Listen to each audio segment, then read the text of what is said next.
Hei kaikille!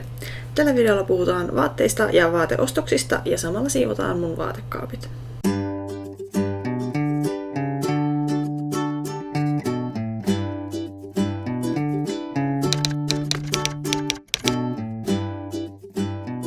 Mulla oli ollut jo pitkään to-do-listalla siivota mun vaatekaapit, joita mulla on tässä asunnossa 3 kappaletta. Mulla on myös kissa, joka vaatii lähes päivittäin saada mennä niihin kaappeihin istuskelemaan mun vaatteiden seassa, joten hyllylle tapaa kertyä jonkin verran kissankarvaa. Mutta onneksi on siivousratit ja pölynimurit ja onneksi mulla oli tässä hiljattain myös lomaa töistä, joten saatoin käyttää päiväsaikaan joku sen tunnin kaikessa rauhassa kaappien siivoiluun. Mun tarkoitus oli siis tyhjentää vaatekaapit kaikesta niissä sisällä olevasta tavarasta, imuroida ja pyyhkiä kaikki hyllyt ja järjestellä tavarat takaisin kaappeihin. Kyseessä ei ollut mikään varsinainen vaatekaappien puhdistus, jossa olisin luopunut isosta joukosta vaatteita, koska mä tiesin, että mulla yksinkertaisesti ei ole hirveästi ylimääräisiä vaatekappaleita nurkissa pyörimässä. Joitakin sellaisia vaatteita kuitenkin tuli vastaan, jotka olivat joko kuluneet käyttökelvottomiksi, tarvitsivat pientä korjailua tai tuunaamista, tai jotka olivat ihan hyvässä kunnossa, mutta lojuneet kaappien perällä vuosikausia käyttämättä. Tässä hetkessä mulle tulee vaan se ajatus, että onkohan mulla liikaa vaatteita. Tuolla on about 1 miljoona kaulahuivia ja sukkaa ja lapasta ja pipoa. Ja sitten on kaikki nämä tavalliset arkivaatteet, joita on ihan hirveästi. Mä kyllä tiedän, että mä tarvitsen useimpia näistä ihan oikeasti. Mutta kun ne levittää kaikki tälleen tähän sängylle näkyville, niin näyttää, että niitä on aivan älyttömästi.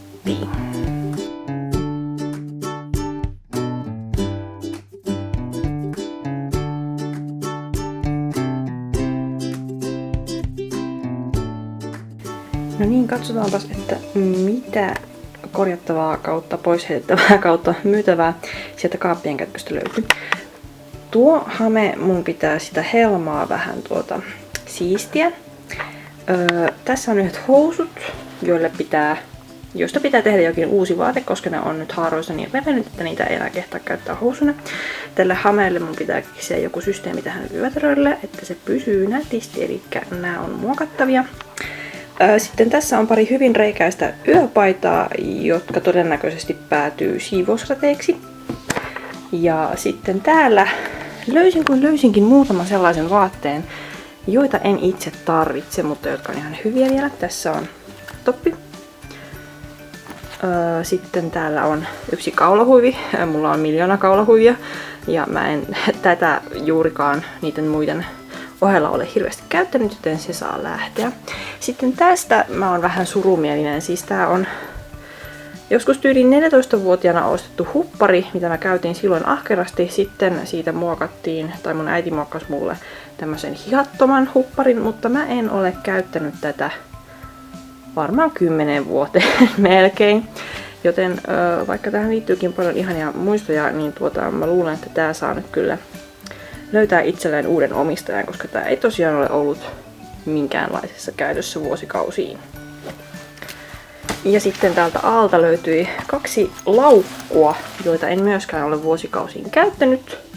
Laukkujahan on hyvä olla, mutta mulla on niitäkin about 1 miljoona kappaletta, ja koska nämä on tosiaan vain istunut tuolla kaapin perällä useita vuosia, niin nämäkin saavat löytää itselleen uuden omistajan, joka heitä käyttää sitten toivottavasti hieman säännöllisemmin. Sitten mä löysin ihan vähän pakkausmateriaalia, jotka menee varastoon. Mulla on siellä 1 miljoona pahvilaatikkoa ja hirveästi kaikkea paperia ja muita muuttopakkaukseen soveltuvia asioita, joten nämä menevät siihen pinoon. Ja sitten löytyy ihan yksi vanha tyyny, yksi reikäinen pyöräpressu ja tommonen kori, joka tekee ihan hirveästi roskaa. Nämä menee suoraan roskiin, koska mä en rehellisesti sanottuna keksi niille minkäänlaista uusiokäyttöä.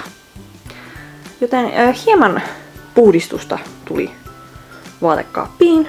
Ei ihan valtavasti, mutta kuitenkin jotain. Voi olla, että mä en edes saa näitä myytyä mistään rahasta, ja jos en saa, niin sitten minä lahjoitan nämä SPR-konttiin. Siellä toivottavasti ottavat käyttökelpoisia siistejä vaatteita vielä vastaan. Reikäisistä yöpaidoista revin tosiaan siivousrättejä sekä muutaman isomman rievun, jotka menevät toistaiseksi mun kangasvarastoon odottamaan vuoroaan jossakin käsityöprojektissa. Kietasumekon helmaa siistiin zigzag-ompeleilla, jotta saumanvarat eivät repsottaisi ihan niin ruman näköisesti. Rikkinäiset housut menevät niin ikään muiden inspiraatiota odottavien kankaiden joukkoon, ja hameeseen ompelin vyötärölle kuminauhakujan käytännöllisyyttä edistämään. Höpistäänpä sitten vähän vaatteista ja vaatteiden ostamisesta noin yleisesti, koska mulla on mielipiteitä. Kaikkihan me tiedämme jo pikamuodin ongelmat. Niiden kuulemiselta ei ole varmasti kukaan voinut välttyä, jos vaan mitään medioita seuraa. Ja tähän nähdäkseni tarvitaan ja onkin EU:ssa suunnitteilla ihan niin kuin lainsäädännöllisiä muutoksia, jotka kohdistuu nimenomaan siis yrityksiin, jotka niin kuin tekevät ja niin kuin myyvät vaatteita.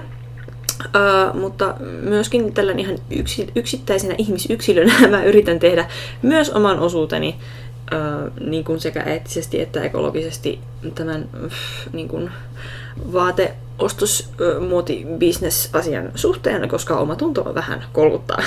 Mun oma filosofia on ollut jo muutaman vuoden sellainen, että mä en osta uusia vaatteita, paitsi tietysti alusvaatteita ja sukkia, joiden ostaminen käytettynä olisi vähän ehkä ällöttävää, vaan jos mä tarviin jonkun uuden paidan tai uudet housut tai mitä ikinä vaan päällysvaatteita se onkaan, niin mä yritän löytää käytettynä kirppareilta tai nettimyynnistä tai sitten mä teen itse. Uusienkin vaatteiden kohdalla, kuten vaikka niiden sukkien tapauksessa, mä yritän etsiä semmosia tuottajia ja myyjiä ja valmistajia, jotka tekee niin kuin läpinäkyvästi, eettisesti ja ekologisesti sitä vaatteiden tuotantoa ja ovat mielellään myöskin toki kotimaisia, koska sitten nämä kuljetuskustannukset on myöskin hieman pienemmät, mikä myös on osa sitä niin kuin ekologisuutta vaatteiden ostamisessa. Vaateshoppailuun liittyy myöskin se asia, mikä liittyy oikeastaan mun kaikkeen niin kuin ostoskäyttäytymiseen, eli se, että mä kulutan mielelläni rahaa semmoisiin asioihin, jotka mä koen tärkeiksi ja sen rahan arvoisiksi, ja tähän lukeutuu myös laadukkaat vaatteet. Toki mulla on se etuoikeus, että mä käyn töissä, mulla on ihan ok tulotaso ja mä oon jokseenkin keskiluokkainen, joten mulla on varaa sekä välttämättömiin että myöskin niihin ei niin välttämättömiin ostoksiin. Eikä nämä vaateostokset tapahdu esimerkiksi ruoan kustannuksella, että mun ei tarvitse tinkiä mun ruokabudjetista, jos mä menen ostamaan uudet kengät vaikkapa. Kaikilla ei tietenkään tätä mahdollisuutta ole, ja tähän tietysti pikamuoti iskee hyvin tarkasti, koska se on niin halpaa, että se on paremmin saatavilla kaikille tulotasoille. Mutta se ei kestä käyttöä, joten maksu per käyttökerta on hyvin korkea, ja siihen päällä kaikki nämä eettiset ja ekologiset ongelmat, joista en ala nyt luennoimaan tässä. Ongelman ydin tässä pikamuodin kuluttamisessa on nähdäkseni se, että nykyään ehkä koetaan, että vaatteita pitäisi olla paljon, vaikka entisaikoihin tultiin toimeen huomattavasti vähemmillä vaatekerroilla. Ja niin kun itsekin yritän koko ajan opetella sitä, että ihmisen ei tarvitse omistaa 20 lyhytihaista teepaitaa. Ihmisen ei tarvitse omistaa 5 paria pitkiä farkkuja. Ja asukokonaisuuksia voi todellakin toistaa myös somekumissa ja arkielämässä varsinkin. Ja tosiaan, niin kuin olen aiemminkin maininnut, niin mä toivon, että kaikki mun vaatteet kaapeissa olisi semmoisia, mitä mä oikeasti säännöllisesti käytän. Ja siellä ei olisi mitään semmoisia tavallaan niin kuin ylimääräisiä vaatekappaleita. Jos olette seurannut mun kanavaa yhtään pidempään, niin tiedätte varsin hyvin, että olen käsityöihminen ja mä tykkään ommella ja neuloa. Ja sen takia musta on tosi kiva tehdä nimenomaan uusia vaatteita ihan itse, koska siinä näkee niiden materiaalien muotoutumisen omissa käsissä valmiiksi vaatteeksi. Se on jotenkin tosi kiehtovaa ja se opettaa paljon, koko ajan oppii lisää ja mä haluan koko ajan kehittyä siinä myöskin paremmaksi vaateompelijaksi ja vaatteiden neulojaksi. Ja itse tekemällä saa vaatteesta myöskin niin kuin täysin omanlaisensa. Kenelläkään mulla ei välttämättä ole aivan samanlaista vaatekappaletta. Mallin ja kankaat ja kaikki yksityiskohdat ja muut ominaisuudet voi valita ihan itse. Toki itse tehdystä vaatteesta tulee myöskin vähän niin kuin rakkaampi, koska se on omien käsien työtä. Se on niin kuin huomattavasti eettisempi, koska sen tekee minä omalla ajallani, eikä joku alipalkattu tehdastyöläinen jossain kaukana tuolla, missä työsuojelulainsäädäntö on ehkä hieman huonommalla tuolla kuin meillä täällä Suomessa. Ja toivon mukaan nämä itse tehdyt vaatteet on myöskin kestävämpiä, koska mä oon pystynyt itse tarkistamaan jokaisen sauman, että onhan siinä nyt ompeleet kunnossa ja kestäähän se nyt käyttöä. Joten niin, itse tehdyissä vaatteissa on mun nähdäkseni lähestulkoon pelkästään hyviä puolia. Huonot puolet on tietysti se, että ne todennäköisesti maksaa vähän enemmän, koska materiaalit ja kaikki, niin kuin jos ostat kangasta kaupasta, niin se maksaa enemmän kuin jossakin pikamuoti-vaateliikkeessä ostettu rytky. Ja samoin siihen toki täytyy käyttää sitä omaa aikaa sen vaatteen tekemiseen, ja jos ei ole ihan niin näppärä niin kuin minä en ole, niin siihen menee aika paljon aikaa. Myöskin tämä, että miksi suosin uusien vaatteiden tekemistä itse, on se, että siis käsitöiden tekeminen on huomattavasti hauskempaa kuin vaateostoksilla käyminen. Kaikki tietää sen tuskan, kun pitäisi mennä ostamaan uusia farkkuja johonkin liikkeeseen. Ja sitten mikään ei oikein niin kuin tunnu sopivan, ja se sovittaminen on todella niin kuin ärsyttävää, varsinkin jos sitä tekee kesän kuumuudessa. Enkä mä muutenkaan ole koskaan oikein ymmärtänyt niin kuin shoppailua pelkästään sen shoppailun ilon vuoksi, vaikka toki itsekin ennen kuin päätin olla ostamatta pikamuotia, niin tuli tehtyä heräteostoksia myös pikamuotiliikkeistä. Mutta jotenkin se, että mennään viettämään aikaa sillä, että käytetään rahaa sellaisiin vaatteisiin, joita ei tarvita, niin se on mun mielestä vähän hämmentävää. Tällöin aikuisiällä käsityötä harrastaessa on tullut huomattavasti tietoisemmaksi just siitä, että niiden vaatteiden teko vaatii aikaa ja resursseja, ja jo pelkästään sen takia ne vaatteet kannattaa tehdä kerralla kunnolla, että ne oikeasti kestää eikä tarvitse tehdä koko ajan uusia. Esimerkiksi tällä hetkellä mulla on työn alla eräs kovin työläs neurepusero, jota yritän sen valmistuttua vaalia mahdollisimman pitkään, koska siinä on ollut tähän mennessä ihan hirveä työ, ja mulla on ehkä takakappaleista ton verran vasta valmiina. Yksi ongelma nähdäkseni, mikä ihmisillä on ehkä nykyään versus ennen, on se, että vaatteita ei oikein osata korjata ja muokata samalla tapaa kuin joskus aiemmin, kun aika isolle osalle ihmisistä kuitenkin kotoa tai koulussa, ja varsinkin niin kuin naispuolisille ihmisille, opetettiin paljon just tällaista vaatehuoltoa, niin kuin korjausomelua, muokkaamista, vaatteiden tekoa ihan alusta asti myöskin, ja kaikkea tällaista niin kuin pyykkäystä ja huoltoa, että miten sitä vaatetta huoletaan, jotta se oikeasti kestäisi aikaa.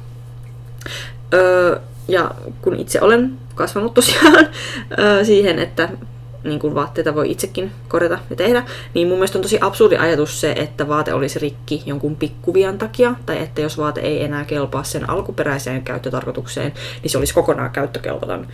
Ja niin kun olette nähneet mun aiemmilla tuunausvideoilla, niin mähän muokkaan mun omia vaatteita maun muuttuessa paremmin mun nykyiseen makuun ja nykyisiin käyttötarpeisiin sopivaksi. Joten niin kun se, että osa ihmisistä heittää vaatteita pois sen takia, että niistä on irrotut nappi, tai että joku sauma, siitä on ompeleet vähän niin kuin ruvennut purkautumaan, niin se on ihan hirveätä tuhlausta. Ja niin kuin suosittelenkin, että kaikkien tulisi osata edes jotain peruskorjauksen tekoa, muun muassa sitä napin ompelua, josta minulla muuten on toivoakseni varsin informatiivinen ja selkeä video, että miten ompelette napin vaatteeseen uudelleen, jos se on irronnut. Käykää katsomassa, se on tuolla jommassa kummassa ylänurkassa. Niin kuin ihan vaan sen niin kuin takia, että niitä vaatteita ei joudu heittämään pois. Sehän luo ihan valtavasti jätettä, että vaatteita heitetään pois. Myös vaateyhtiöt heittävät niitä pois, kun ne eivät mene kaupaksi. Joten ihan hirveää materiaalien ja ajan ja resurssien tuhlausta semmoinen on. Joten käyttäkää vaatteenne aivan loppuun asti.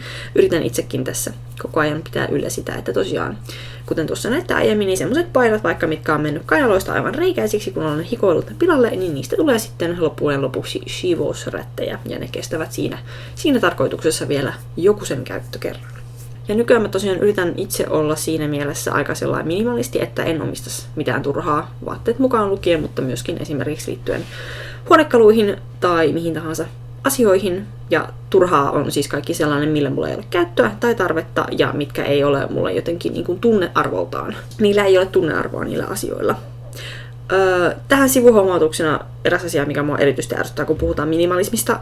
Aika monet ihmiset tuntuu sekoittavan minimalismin, niin kuin sen eettisen minimalismin siihen minimalismin estetiikkaan. Ja minähän siis vihaan minimalistista estetiikkaa, missä kaikki on niin kuin neutraaleja värejä ja pelkistettyjä niin kuin kuvioita ja kaikkea tuollaista.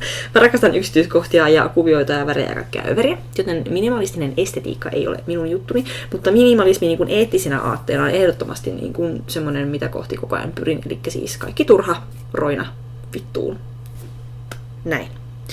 Nyt mulla on siis puhtaat ja hyvässä järjestyksessä olevat vaatekaapit ja muutama vaatekin sai samalla päivitystä. Minkälaisia vaatekaappeja ja vaatekokoelmia teillä siellä on ja miten te suhtaudutte vaatteiden ostamiseen ja käyttämiseen? Keskustellaan aiheesta kommenttikentässä. Kiitos paljon kun katsoit videon aivan tänne loppuun saakka. Ensi kertaan!